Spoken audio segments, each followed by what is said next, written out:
Alright, audio check once again. Let's hope that things will go more smoothly this time.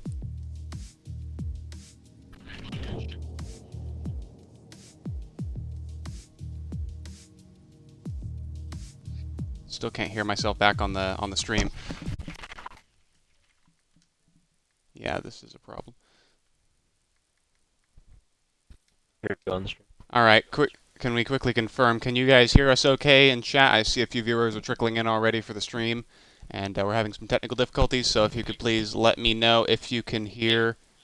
If not, just say, can't hear you. Yeah, everything's good on stream. It's weird. I think mine might be lagging somewhat. Oh, never mind. Okay, we're good now. We're good. And it's time to start for real. After a few technical difficulties, we are going to get going now. Okay, welcome for connectivity issues, but we are good now. SSR Zampa in the Mercedes is the fastest lap so far with a 1 minute 24.901 right out of the box. No track evolution needed. He's all good already. MEX Andrix GP with a 125.0. He's the lowest 125 lap time right now. He's second fastest. And Mex Vasetas in third is just retired from the session, and it's on track. He just crashed. Looks like he's at the exit of Cops right now, and I've disconnected again. I don't know what's going on. Yeah, something's happening here on my end. But yeah, I looked at. Toxic, can you shed some light on that? Do you see the Ferrari off at Cops? Or sorry, yeah, Cops. All right, yeah, we've got some serious connectivity problems still, it would seem. That's pretty unfortunate, but we'll get it worked out as soon as humanly possible.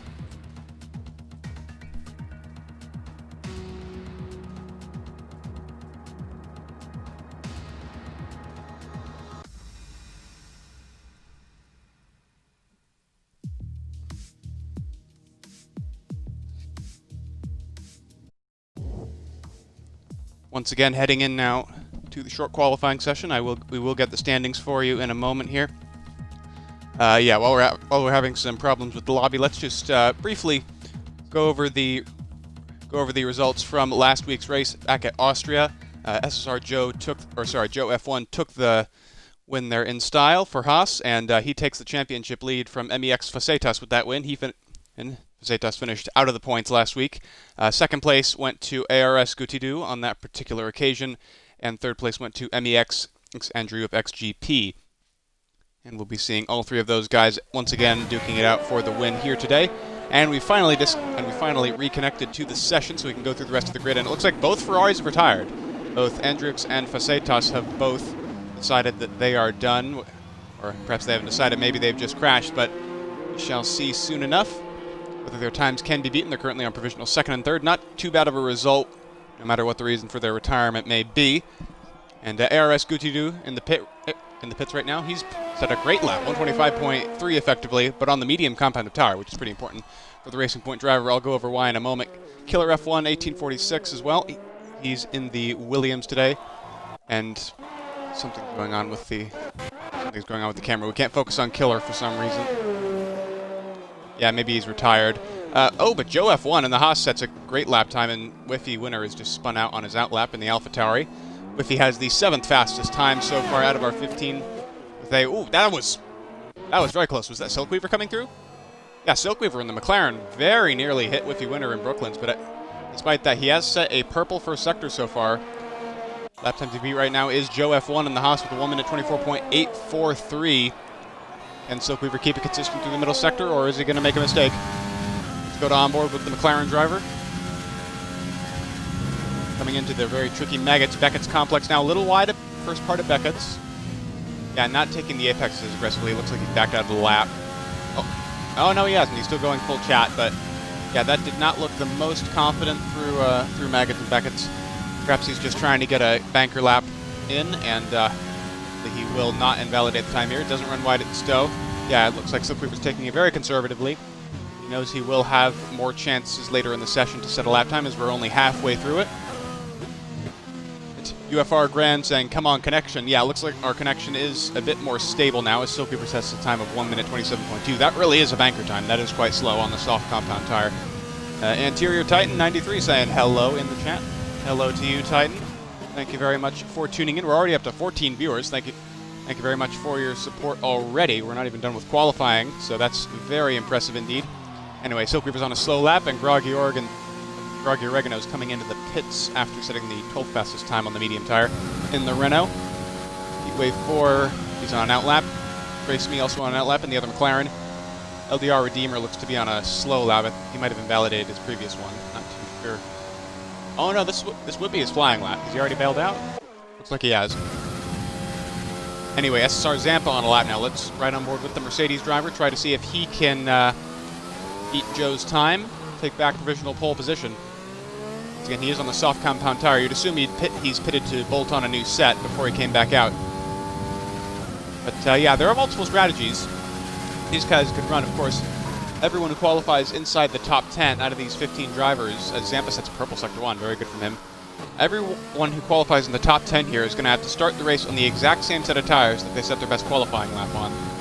So if you set your best lap on a set of soft tires, and no, those are still very good tires, they're the best over one lap, but they're going to wear out quite quickly, so they're not always the best option to start the race on. And that's where the medium gamble comes in. If you can get into the top 10 and start on the medium compound tire, you're going to have a big advantage, and that's what Eras Gutidu knows and has done. And Trace Me has just been disqualified from the session. What's gone on there? Blocking the pit lane, the game said. That is quite weird. He's just parked on the side of the track, and Trace Me has been disqualified by the game before he can even set a lap time. That's very unusual. As LDR Redeemer sets a banker time if I've ever seen one, 1 minute 44.2. That's well off the pace. Yeah. Toxin, who do you see as the favorite for provisional pole today, considering the form we've seen from some of these guys? As Zampa does set the fastest lap of the session with 124.5.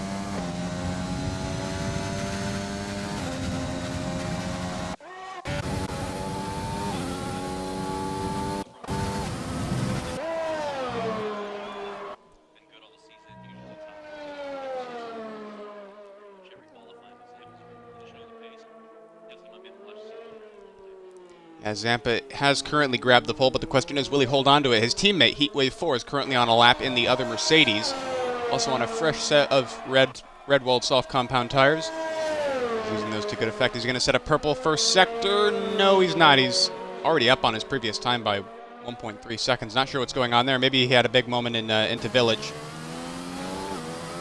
Yeah, it does not look like he's going very fast now. Perhaps he's backed out of his lap. No, he's not backed out. He's still going. He's still going, but he's got a lot of ground to make up if that sign from the game was any indication. We'll see how he does in the middle sector here. Continue to follow him along on the broadcast cameras.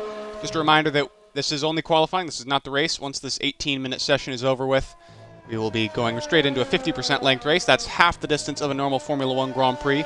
And at Silverstone, that amounts to 26 laps of this track as Heatwave has definitely backed out of his lap now. He is he's not giving it his all. He knows it's ruined, and he's just going to come back to the pit lane, I'm guessing.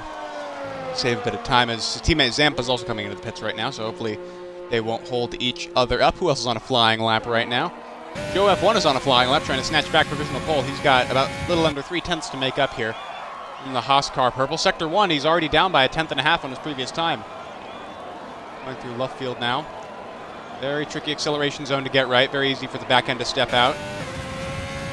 Take in third or fourth gear, depending on your level of confidence in your setup. Approaching Cops now, going down the old front straightaway. Oh, he went wide. He went wide. He was very lucky he didn't invalidate there, and I imagine he lost quite a bit of time from that as he goes into Maggots and Beckett's now. Hitting the apex nicely at Maggots and at Beckett's.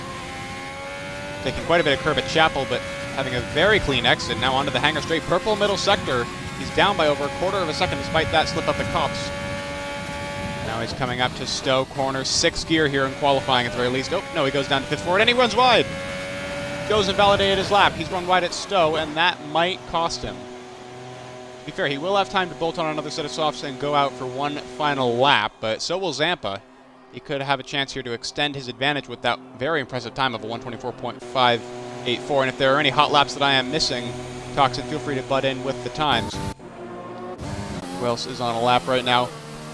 ARS Boostier trying to improve his time on the medium tire. He's currently right on the bubble, 10th place. Will that medium gamble work out for him? It might depend on how much time he can find in this lap. So we've got just under 4 minutes left in the session. Yeah, if Boostier invalidates this lap or doesn't improve, he might not have a chance for another one. It would be tight. Through Maggots and Beckett's now. Not the fastest, but very smooth. Looks like he could improve here on his time of 126.2. And he is. He's down by a tenth and a half. That's actually a purple middle sector. I mean, sometimes the game just says the sectors are purple, and it ends up being a glitch. But either way, that seems to be a very fast sector. He's now coming through Stowe. Didn't run wide like Joe did, and now he's coming into the Vale chicane. Ooh, taking that red sausage curb. It's not always the best option. Now around Club Corner, carry as much speed as you can, and he improves by a little over 3/10.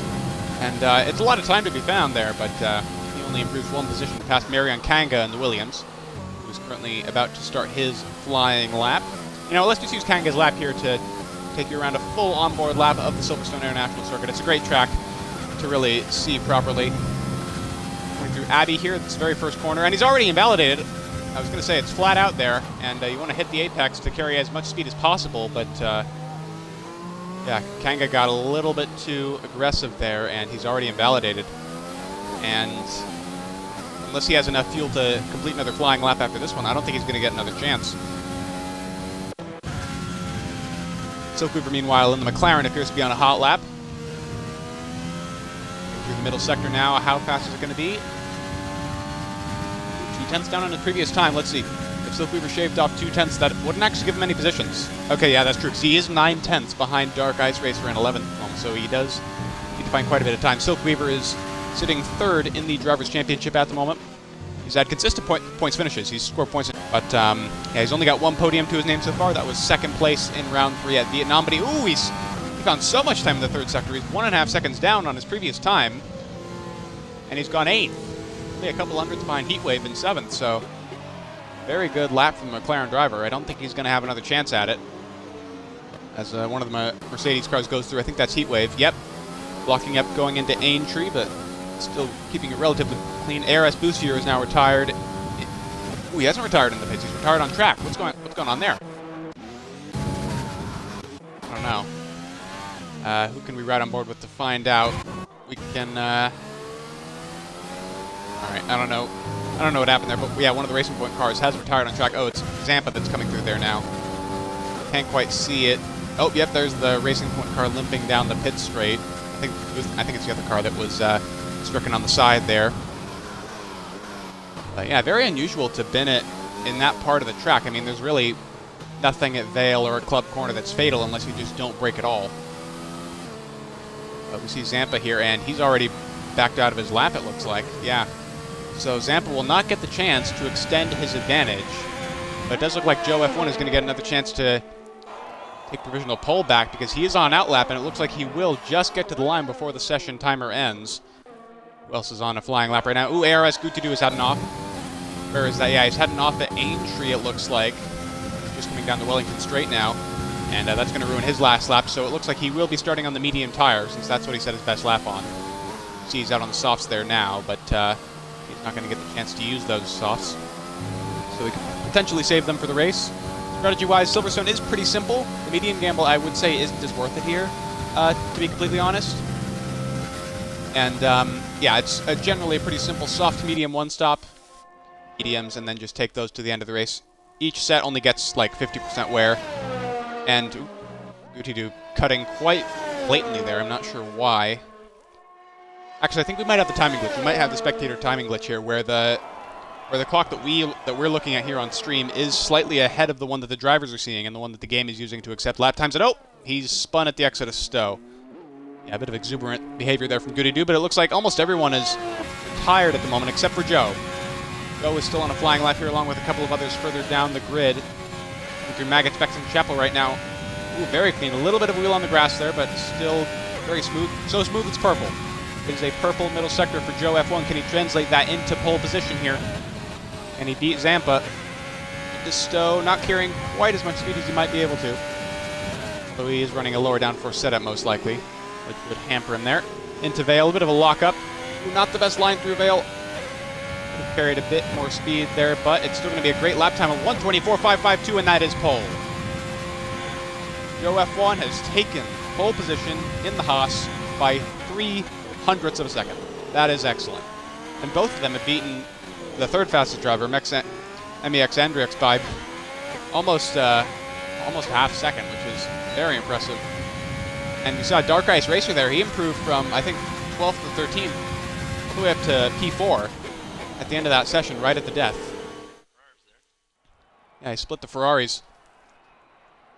UFR Grant saying, pole position. Yes, it is for Joe F1. He's going to be joined on the front row by his rival, Zampa. And Mex Andrix in the Ferrari also getting an excellent showing there. He's going to start P3. Dark Ice Racer with that excellent lap at the end. He's going to start fourth, followed by Facetas in the Ferrari in fifth. And ARS Goody-Doo in the Racing Point. Couldn't quite get that last lap in, but he's still the highest placed medium runner.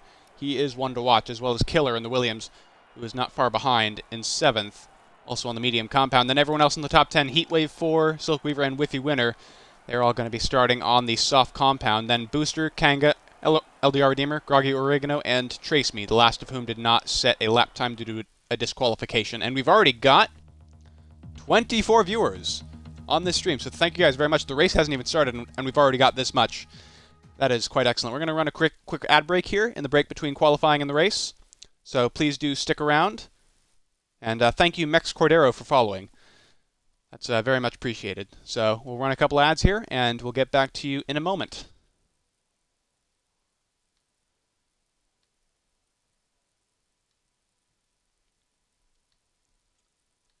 And never mind, it seems like the merch button is not, sorry, the ad button is not working right now. Yeah, Twitch keeps giving us an error message, so it would appear, yeah, it would appear that the error messages are displaying, and yeah, that's unfortunate. But that means we can just see the cars on the grid right now, or at least the pit. We can see the pit lane right now. These guys are going to be getting their setups right. They're just right. Might be adjusting their front wing for the race compared to qualifying. They're going to be getting their strategies locked in, although strategy is pretty simple at this track, as I mentioned before. Interior Titan saying the ad worked on my end. Oh, thank you very much, Interior Titan, for that little bit. Yeah, thank you for letting us know. Trans4MR has just followed us. Thank you very much. You are our 604th follower on the stream. This is really a huge channel that we are forming here, and speaking of forming things, we've got the formation lap now. Just starting up. This is considered really lap 0 of the race, as the game says, because it's the chance that these guys get to warm up their tires, their brakes, just get everything in that optimal range.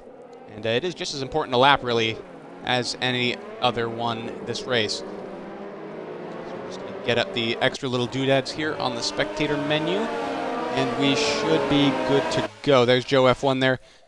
And let's see who's starting on what tire further back. Eris Boostier going for the soft compound tire, despite starting outside of the top 10 for this. Marlon Kanga in the Williams going a little aggressive with the medium tire. Same with LDR Redeemer just behind him in the Red Bull. Taking a little bit of a risk here. He's starting on the hard compound tire, which is a bit weird since whether you're doing the alternate strategy or the standard strategy, it's really a choice between soft and medium or medium and soft generally. So I'm interested to see what Groggy Oregano is going to pull out here. You know, there are some ways that you can make the hard start work. You can just take it the first 20 or so laps of the race, try and pit later, run in clean air, and then bolt on the softs for the end and really go at it. But the game says that's not the fastest strategy, so only time will tell. Trace Me at the very back is starting on softs in the McLaren, it would appear. So, yeah, you might be thinking, well, if they're starting outside the top 10, what's the point of softs if they wear out much quicker than the other two compounds? Well, they are still faster than the other two compounds, keep in mind. And if you're starting outside the top 10, you will most likely get a completely fresh set of soft tires. That means 0% wear. Whereas the guys in the top 10 who are starting on their tires, they're probably already at 5, 6, 7% wear, because they're already doing they've already done an out lap, a qualifying lap, and an in lap from that qualifying session. And it looks like the grid is going to reform now for the race start. And as everyone gets into their grid positions, I will leave it to Toxin to lead us off from the start and into turn 1.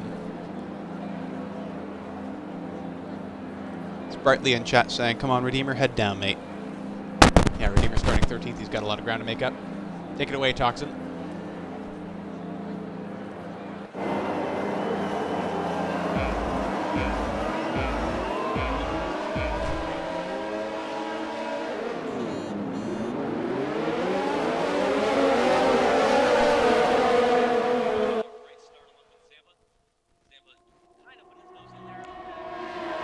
Got a car off the track. I think that's Kanga.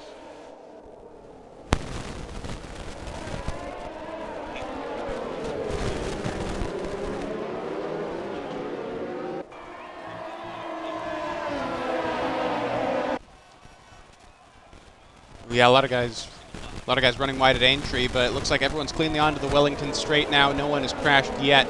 Two McLarens dueling further back. Trace Me ahead of Silkweaver now. Let's start for the McLaren driver, who has gained 4 positions now in the span of less than half a lap. But we are still riding on board with the guy out in front, Joe F1.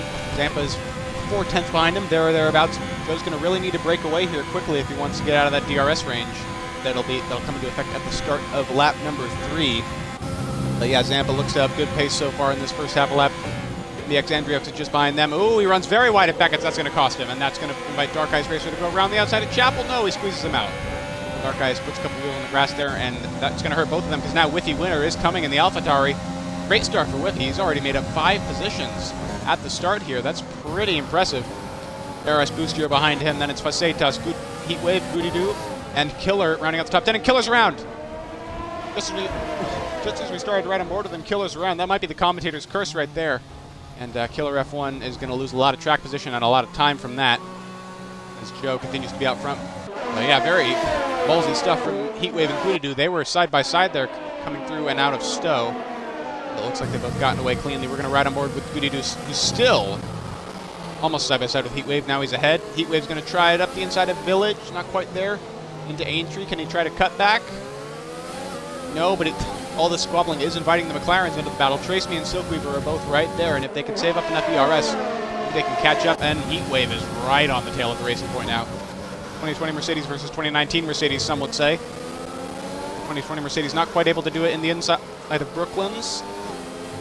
Not through Lookfield. He is trying to cut back. He's going to get the momentum on the soft tires.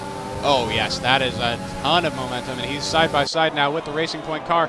Who's going to win out into Copse? It's going to be a test of real sheer bravery here. And Heatwave wins out. He is ahead, and he is into 8th place. Now back further up the grid. Looks like Whiffy Winner is keeping up with the top 4, especially Dark Ice Racer. And about everyone staying within DRS range of everyone else in this top 5 pack. Although Andrix is slightly losing touch with Zampa. And that might put him under pressure from Dark Ice immediately. While Zampa's still just about a half a second or 6/10 behind Joe here, and that's going to get him DRS, which is going to be enabled in just a couple of corners' time. Again, we've got 2 DRS zones on this Silverstone track, as we saw in qualifying. The Wellington Straight, which comes in the first sector, and then the Hangar Straight, which comes in the final sector, coming out of Maggots and Beckett's and into Stowe. Zampa still clinging on to the back of that Haas car, but I doubt the dirty air is doing him very much good in those really fast corners, especially things like Abbey, Brooklands, Copse, where it's so easy to understeer wide. But Zampa's done the hard work on the first 2 laps, and he's going to be rewarded now with an opening in the rear wing. Very significant. Can give you up to a 20 kilometers straight line speed advantage on some tracks. Zampa's setting in purple for sector, forcing a lockup from Joe. How much momentum can he garner into Lookfield? Not enough to really get alongside. He's really close, though, now. He's really on Joe's ass. And, yeah, Joe's got a little bit more ERS to defend with here, but not by much. He's got about 15% more. Zampa taking Copse a little more tidily there. Maybe he's running a higher downforce setup. I know he's running a higher downforce setup, actually. I heard with Zampa earlier on. And safety car is deployed. Yeah, I was going to say Zampa partially takes his setup inspired by me. Because, yeah, I run 4.7 wings. And he said that was too much, but he's running something like 3.6, I believe. So that's helping him a lot in the technical parts of the course. And I think someone has gone off for the safety car to be deployed, and Kanga has retired. I'm not sure where. But Marlon Kanga, he's already crashed and despawned. So there are 14 runners left in this British Grand Prix, and already some people are pitting. And Zampa's got a 5-second penalty. 2 5-second penalties for a collision with Andriox as well. Next Vasetas. Everyone's getting the penalties now, and that is not a good sign. Everyone's pitting onto the hard compound tire. No, the medium. What's going on to the medium? What are people thinking here? Like, I would think if you want to go to the end of the race and keep that one-stop strategy alive this early on, you would want to go for the hard. Joe's going for the hard. Whiffy Winner's going for the hard, but Zampa, Silkweaver, Andriox, and others are going for the medium tire. So we got to wonder, Toxin, what's your take on this? Can the medium last to the end in any decent condition?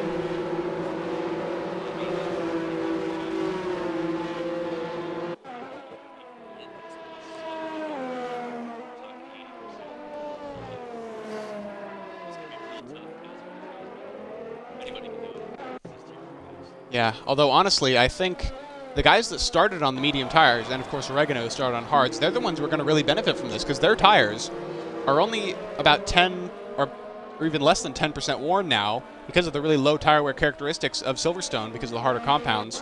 So these guys, their tires aren't that much older, but they've got the track position now. And I think that's really going to help Killer, Groggy, and Guti do it, especially Killer, because remember, Killer spun at the end of lap 1, and he lost so much time from that. But now his race is really saved by the safety car that lets him get this high up the order with such fresh tires. So we're interested to see how this plays out. The race leader, Joe, has gone on to the hard compound of tire. So he will have less initial pace, especially after the restart when you have to get things warmed up. But I think Zampa was held. Oh, Zampa was held.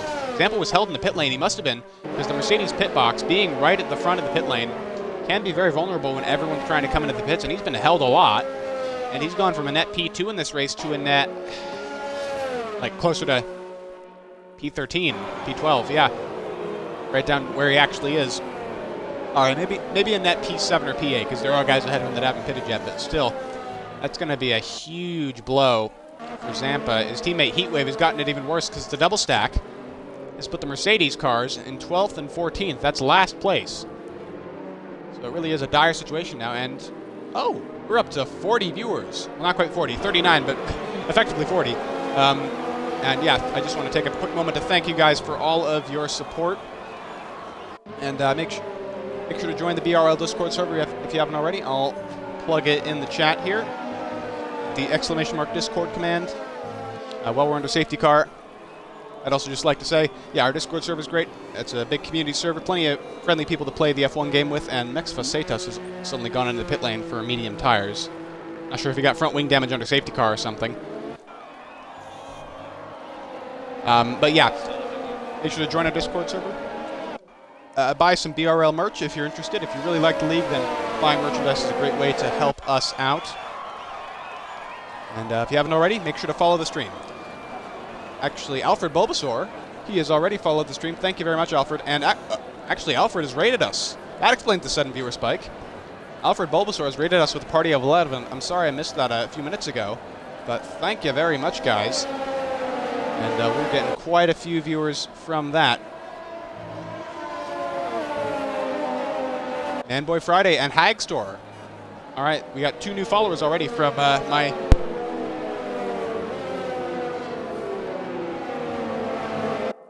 Oh, my mic disconnected there for a second. But we've already gotten 2 new followers from my genius decision to ask everyone to follow the stream. Totally 400 IQ plays. Hag Store, Manboy Friday, and now the Maverick.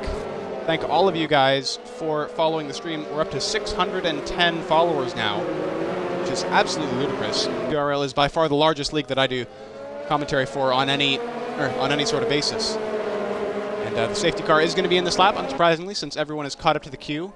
And that means your unexpectedly new race leader, ARS Gutidu, is going to become the safety car here for this last sector, and he's going to control the pace until we get to the start-finish line. There is no overtaking until we get to that magical stripe on the pit straight.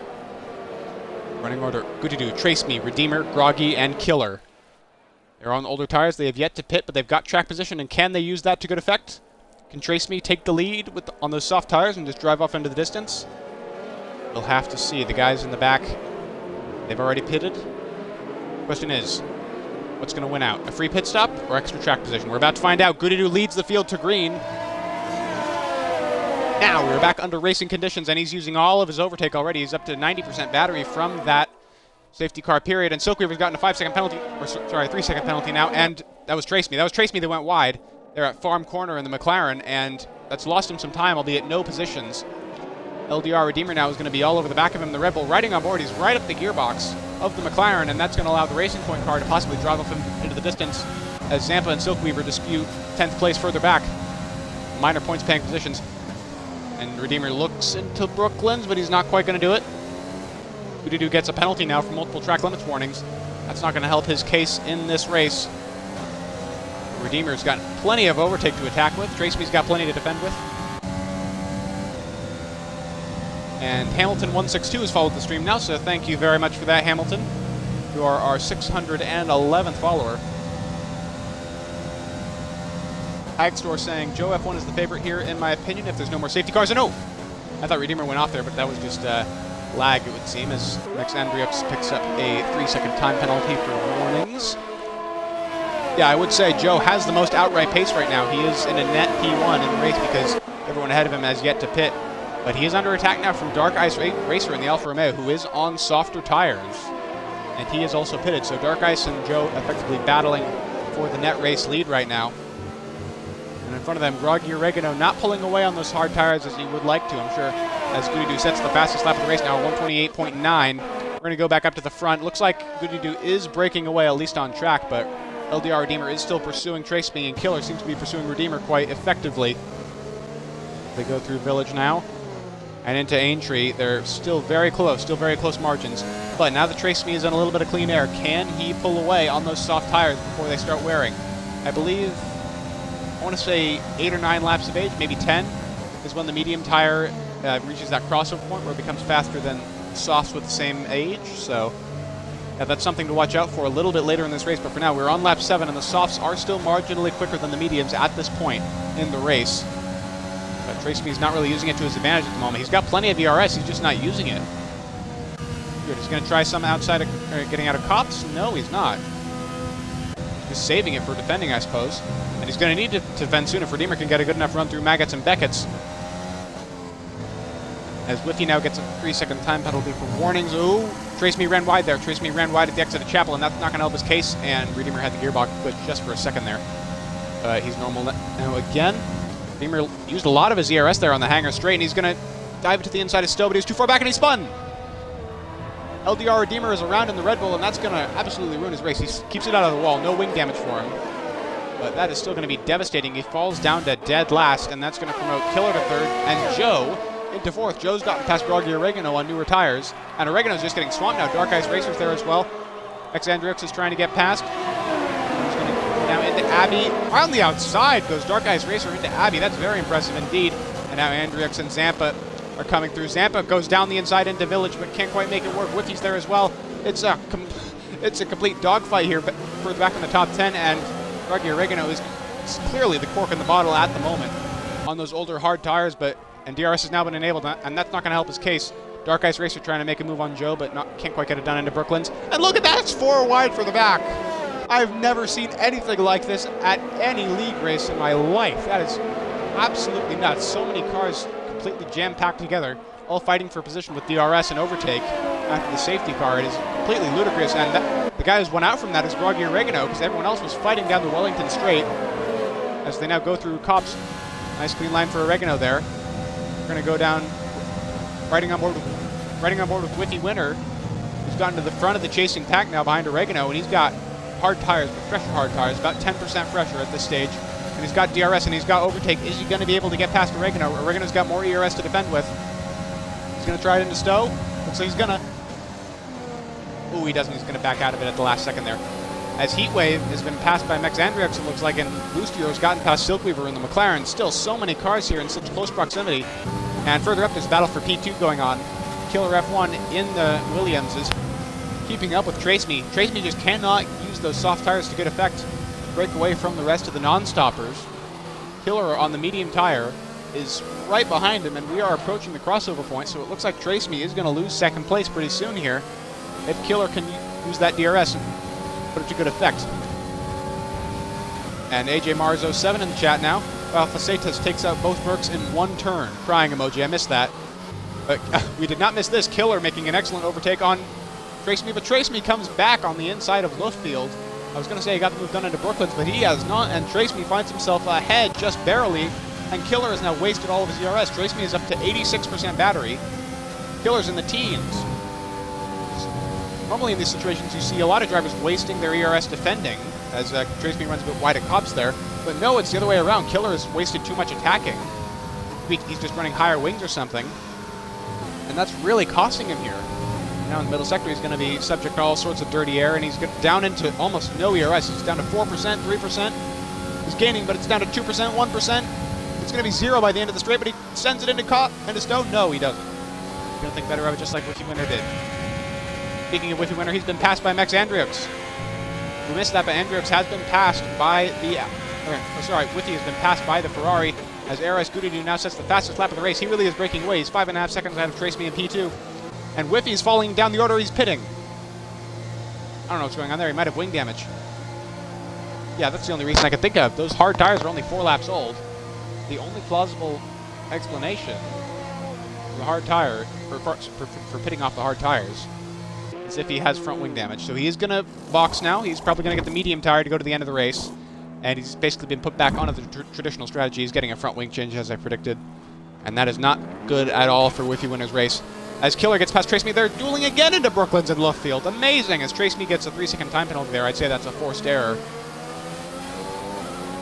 I think Killer's saving up a bit of ERS from that last lap. He's got a bit more now to work with, about 25%. Trace Me's down to 80, still a hell of a lot, but marginally less. That dirty air can't be good for the Williams driver coming through Cops. And Trace Me, sure, Killer's got almost no ERS left, but at the same time, as Dark Ice Spacer gets a penalty, Killer is trapped in the dirty air, but he's still very much behind Trace Me. Trace Me is not broken away on the softs, and now the medium tire is objectively the stronger tire, once they're both 9 laps old on this track. That's going to give the Williams just that little bit more of an advantage. Still not sending it into Stowe, thinking better of it. A lot of engine braking going on there. Been going down into 4th. You don't see people taking Stowe in 4th very often. But Joe F1, actually, in the Haas, has now caught up to both of them as Goody sets another fastest lap, 128.5. He's just flying out front. But Joe, in the Haas, who's the net race leader who's already pitted, he's catching up with these guys now on fresher hard compound tires. So we're going to see what it's like. Old softs versus old medium versus new hards. And the pole sitter and effective race leader is the one on the newer hards. So everyone's going to get DRS here except for Trace Me. Dark Ice Racer seems to have faded into the background. He was on Joe's butt for a while there, but now he's 2.5 seconds back. And he's got Max Andrix for company.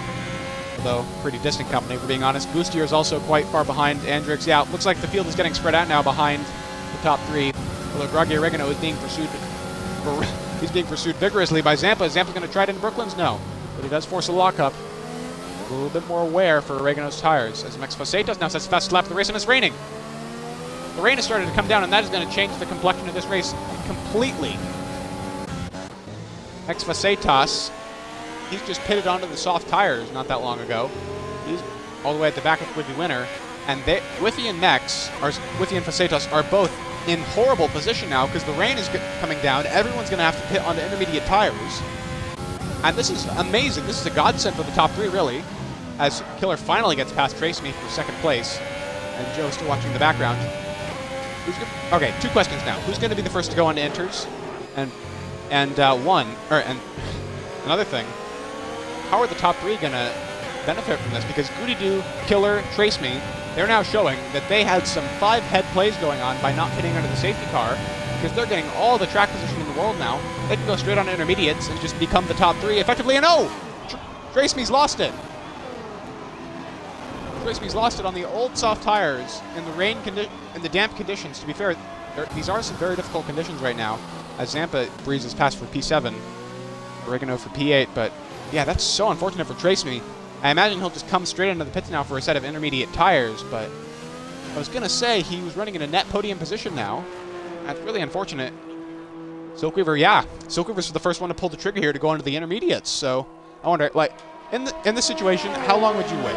Toxin, after the rain started coming down, how long do you think you can take the dry tires before having to settle for inters?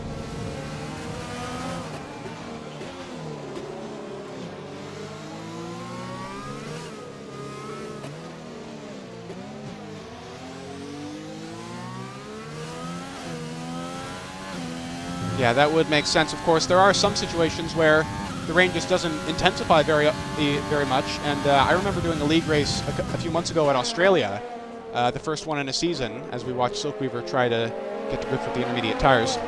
Yeah, I remember being in a league race at Australia, and the rain started falling at, I think, about 8 laps in. And here's the thing, it was in the damp period, as in the period where it's raining but the dry tires are still fastest. Normally that period only lasts about 2 or 3 laps. But in that particular situation at that race, it lasted more than 10 laps. And I got really caught out on it because I pitted onto the intermediates immediately. So it just goes to show, you know, maybe some of these guys are being a bit overzealous by pitting onto the inters. Just have to see. But yeah, ARS Gutadu and Killer F1 are ultimately going to be the only 2 drivers that really benefit from not pitting under the safety car. but they're going to benefit hugely, as Joe F1's going to have a look up the inside of Killer, but can't quite get it done. So Joe and Zampa, especially, have really been hurt by the safety car period and now by the rain. And I wonder, who's going to be the first? Yeah, Toxin, if you were one of these drivers right now, who in the field right now do you think would benefit the most from going onto the inters immediately? I mean, I'd have to point to Trace Me. Yeah, because he's got the old softs. But, yeah.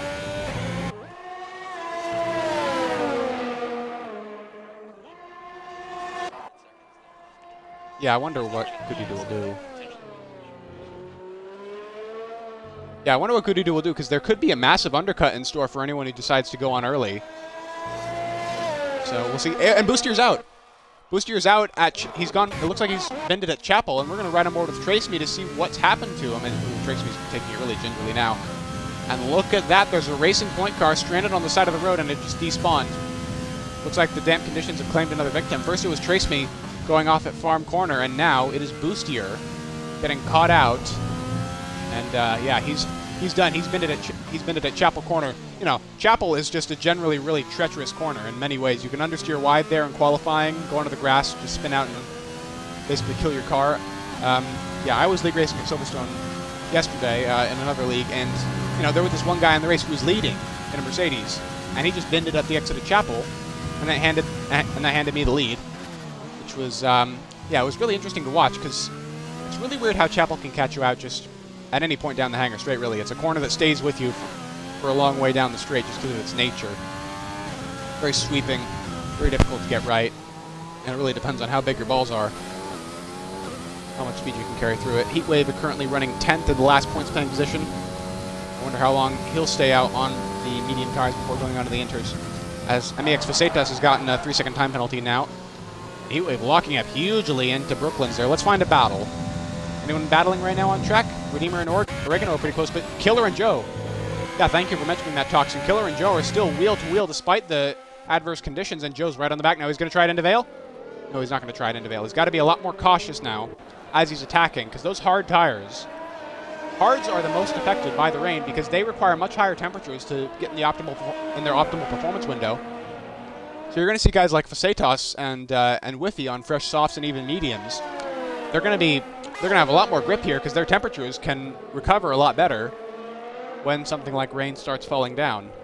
So you got to wonder, is this a bit of a reprieve for Killer? Or could it be even more of an advantage for Goody-Doo, who cuts Beckett's right as we cut to him? Or Brooklyn's, rather. Wrong part of the track. Whiffy winner gets a 3-second time penalty now. Yeah, let's take this moment to check the race director, see who has what penalties. Goody-Doo currently has 1 penalty, leading from the front. Killer has no penalties, but he's on 2 warnings. Joe has only 1 warning, and it came this lap. And Andriux has 5 seconds, along with 2 extra track limits penalties. So Andriux could lose several positions at the end of the race here.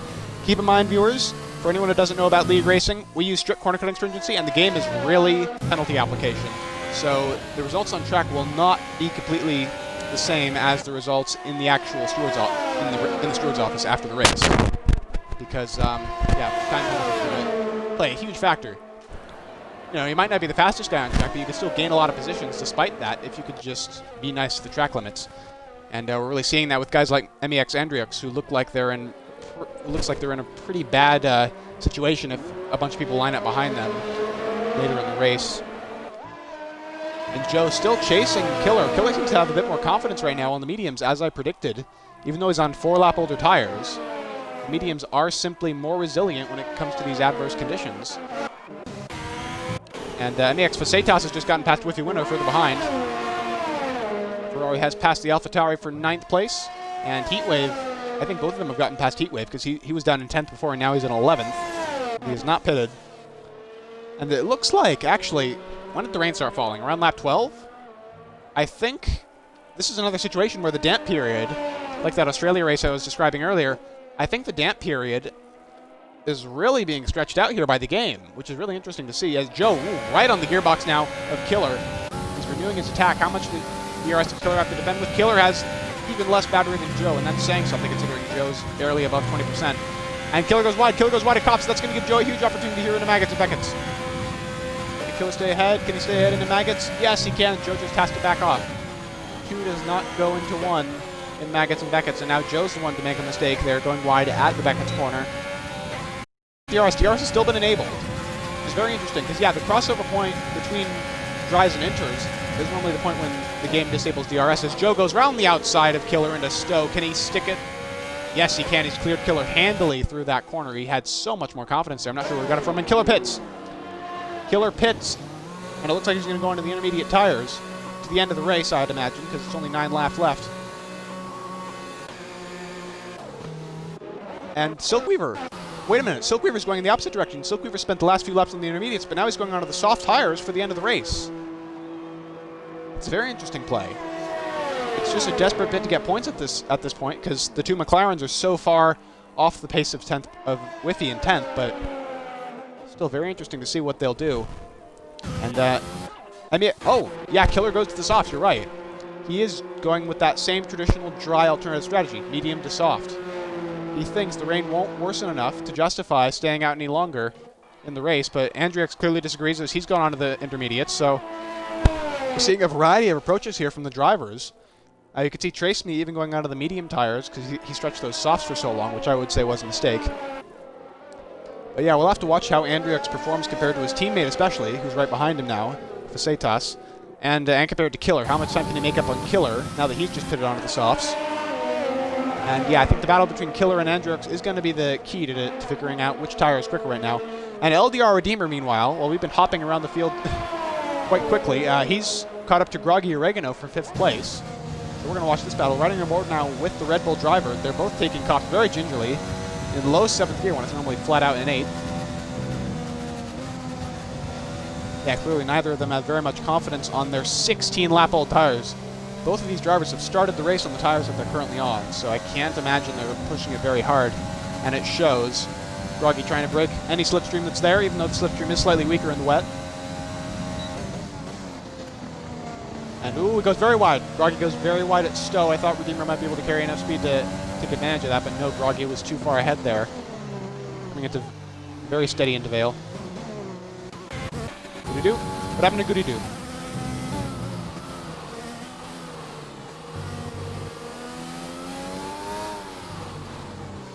Yeah, the thing is, Woodcourt, Woodcourt is the corner that slight left onto the Wellington Straight just after Aintree, as Facetas pits now for what I suspect will be intermediates. Yeah, it looks... Oh, Andrix almost lost it. Andrix has lost it. MEX Andrix has lost it in club corner on the intermediate tires. And yeah, I think that's the indication that we needed, that the Inters are not the best tire right now, as Whiffy... Oh, he's out. Andrix has gotten terminal damage on the pit straight. Front right tire lopped off. It's turning into quite a horrible day for Ferrari, which is really sad to watch because they qualified 3rd and 5th. It was a great performance. But yeah, that can't give a whole lot of confidence to his teammate Facetas, who's now just coming out of the pits on the intermediate tires. And yeah, Trace Me's boxing. Trace Me's boxing for Inters. Okay, more cars coming onto the intermediate tires now. You gotta wonder, is DRS being disabled? It is! Right as I say that. Wait, no, it's being enabled. All right, now I'm really confused. We got to check the race director. Incidents. Is it going to show it in the incidents? I wonder. Is that actually a thing? I don't think it is. Yeah, it doesn't say in the race director when DRS is enabled or disabled. But yeah, it looks like Heatwave is going to get back into the points. It's quite surprisingly, considering his mistake earlier. And Trace Me. He's very much fortunate now because he's back with a shout at points here. If the Inters are, in fact, finally faster than dry tires, then Trace Me is going to catch Heatwave in pretty much no time here.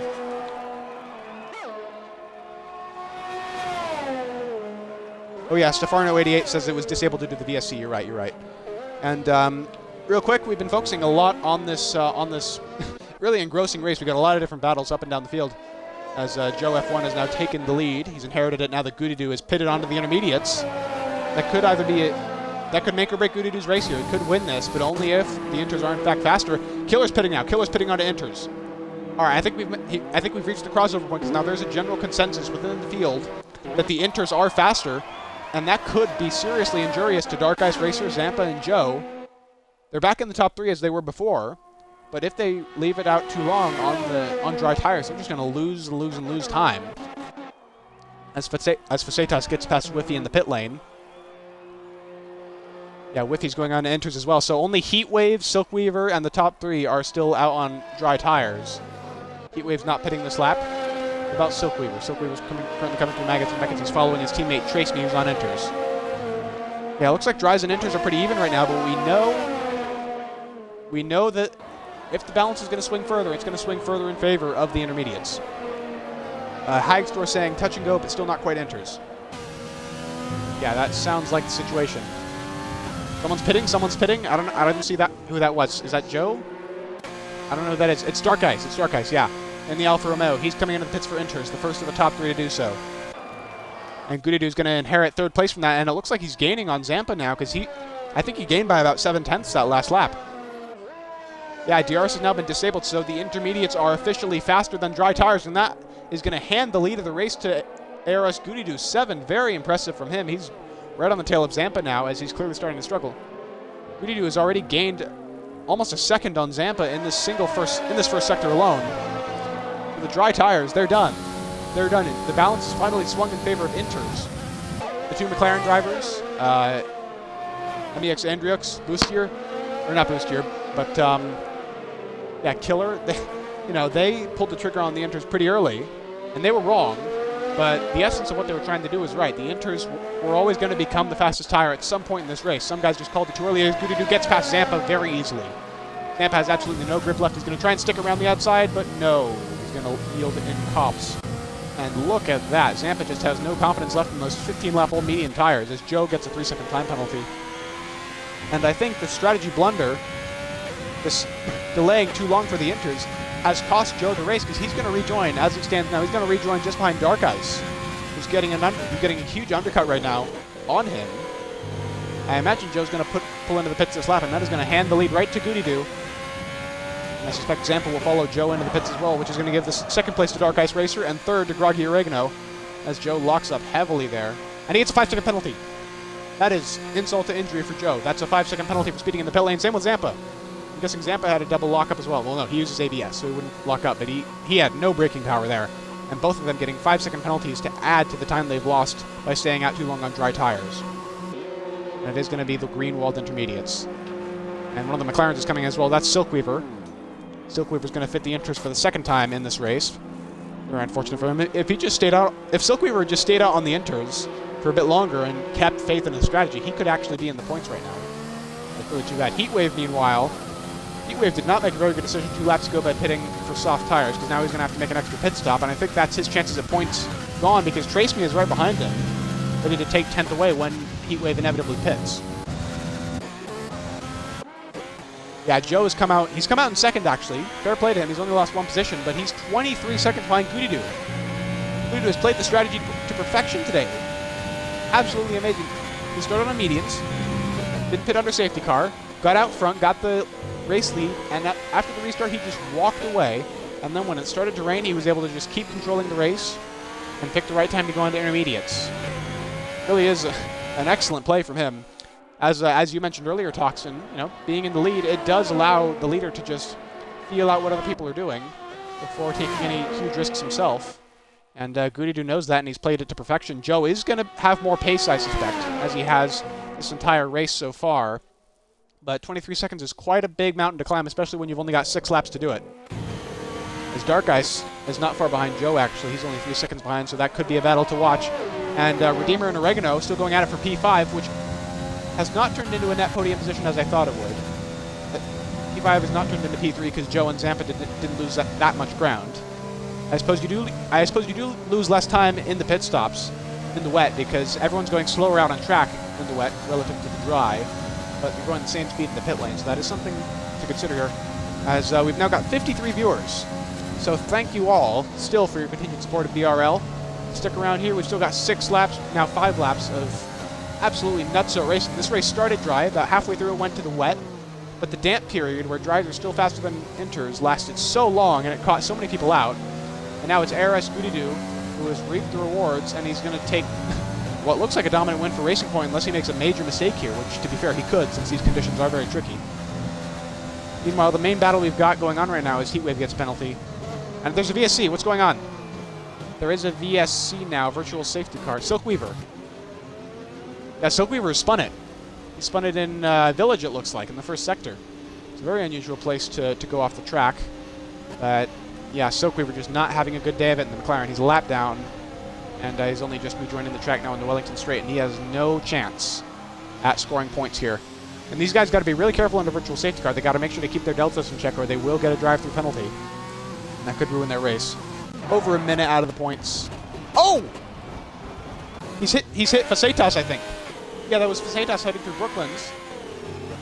That was so weird. Someone clip that. Someone clip that in chat, please. That was so weird. Facetas just was an innocent bystander there. I'm not sure why, but Silkweaver did hit Facetas. I don't think the Ferrari has any damage. He was it from the rear rather than the front wing. But that is terminal damage for Silkweaver, and I think that might be an intentional crashing out, and that was serious. That could have been much worse for Facetas, and that could be as much as a qualifying ban even for Silkweaver, depending on how the stewards view it. I won't speculate, but I doubt that will go unpunished. Facetas, meanwhile, running a decent race in P8 at the moment.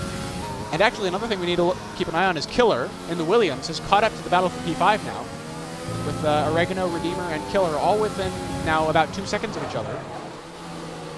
The Maverick in chat saying it looked deliberate. Yeah, it looked pretty deliberate to me too.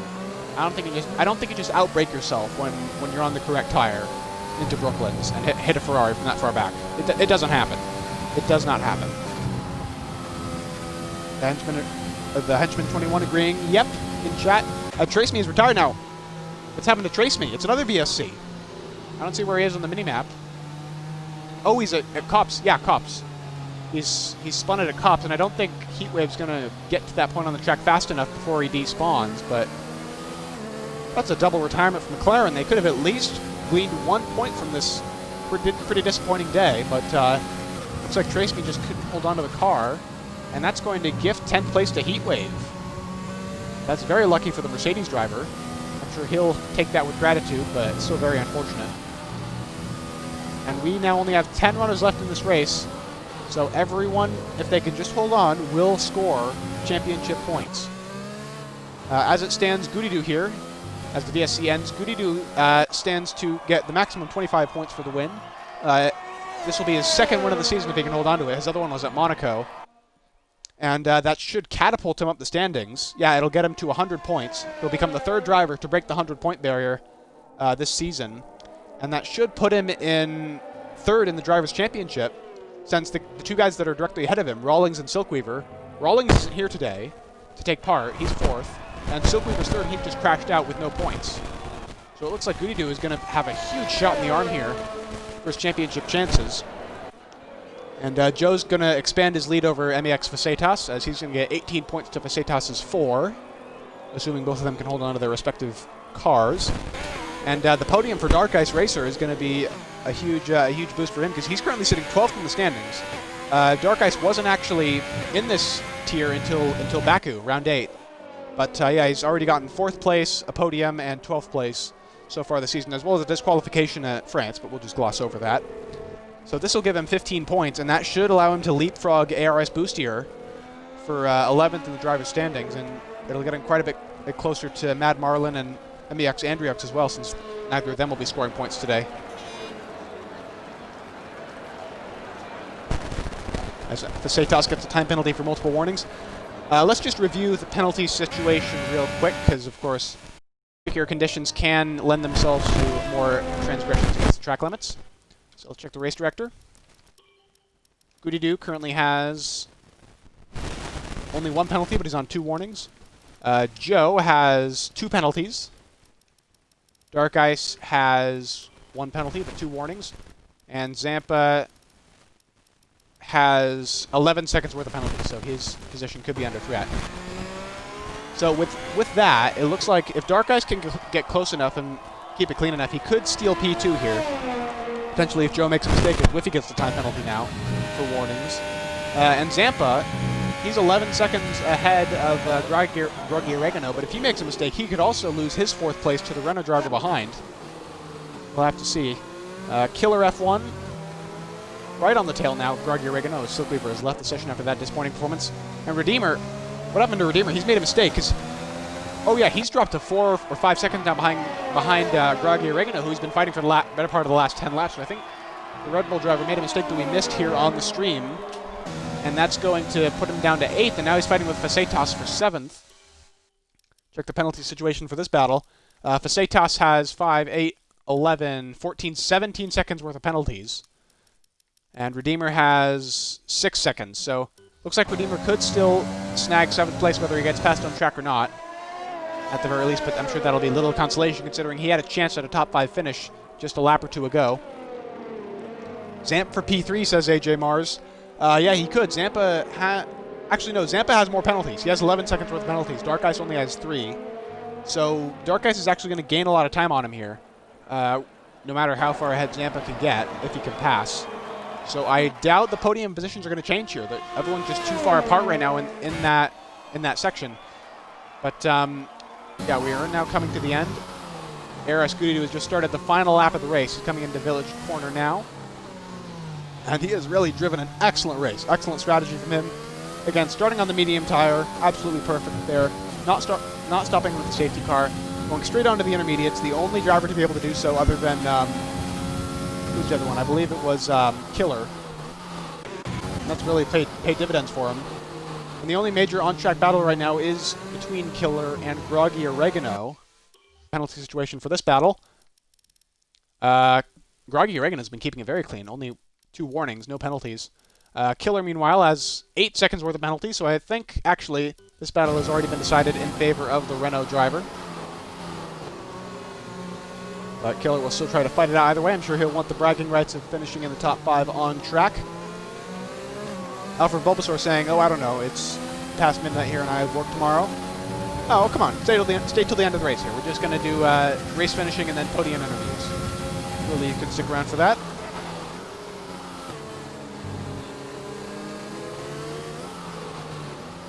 Tier 4, yes.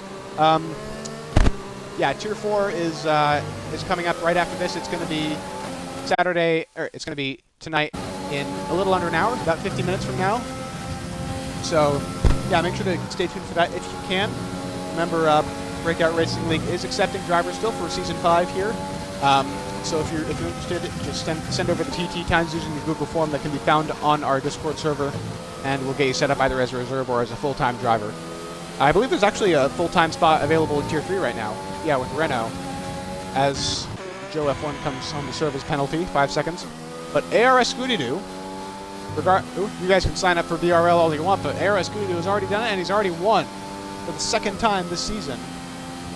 He's won for Racing Point in dominating fashion after that ingenious strategy play.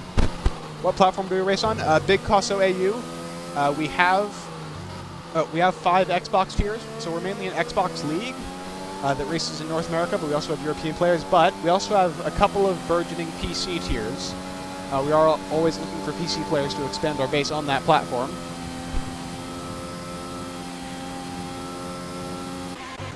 Oh, he does. Groggy jumps out of Zampa for P4. I guess Zampa was just... Yeah, Groggy didn't get a single penalty that entire race. I'm very impressed with him, especially during the wet period when it's so hard to stay clean. But yeah, Groggy's going to come home with a hefty 12 points, and that's going to do well for him in the championship as well. Groggy coming into this race was 13th in the standings. But he's still going to be 13th after this, but with much more points, but with many more points than before, almost double his previous total. And he's going to, yeah, he's going to be much closer to the guys ahead. Groggy, this is just his 4th points finish of the season, so I'm sure he'll be happy about it. And it's his highest finish of the season yet. His previous best was 5th at China. And then another one was 9th at Canada. But now, he was almost on the podium there. So, very impressive from him. Really chaotic race. Coxon, what do you take away from this? What do you think Joe could have done better, Zampa could have done better, and who's your driver of the day?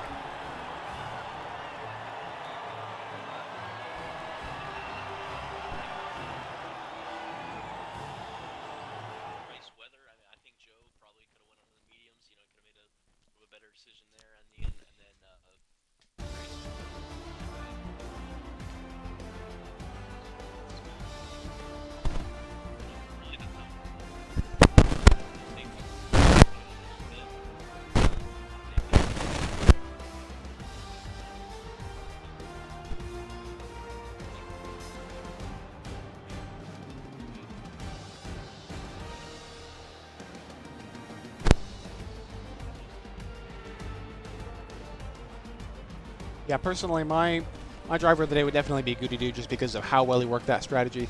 But yeah, here's your finishing order. Goody-Doo, Joe, Dark Ice, Groggy, Zampa, Killer, Facetas, Redeemer, Whiffy, and Heatwave are the point scorers. And Trace Me, Silkweaver, Andriox, Booster, and Marlon Kanga are your retirements.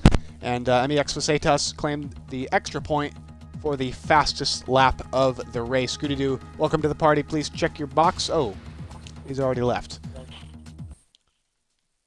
And there's Joe in the party now. Please tick your box real quick. And we're going to get Goody-Doo back in here in a sec.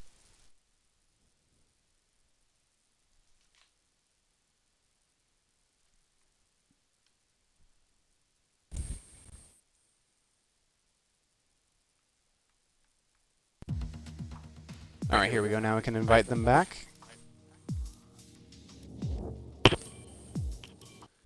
Dark Ice Racer, got to get him in here as well. Alright, looks like Goody-Doo's not in the lobby anymore, so I suspect he might have had to go. So unfortunately, we will not get an interview with our race winner today. But we still have second and third here in the party, Joe and Dark Ice. Yes. So first of all, Joe, second place. Of course, you started on pole. What do you think you could have done better with strategy to keep that win? Once the safety car came out, lap 3, I knew I couldn't win because the better strategy was the people that started on the mediums because it was gonna rain like halfway in, so they had the gap, and then I got stuck behind slower cars at the restart, so and I didn't feel very great on the hards. Yeah, I'm sure. Dark Ice, what about you? You had a pretty good qualifying performance, 4th place, and you've improved that to 3rd in the race. What do you think you could have done better in that race, just generally? I think for my qualifying, I'm not really satisfied of it. Like it's not bad, but I could have been a 24 or something. But it was, I don't know. I wasn't on my usual pace. And for the race, I think the thing that got me on the podium is pretty much the strategy.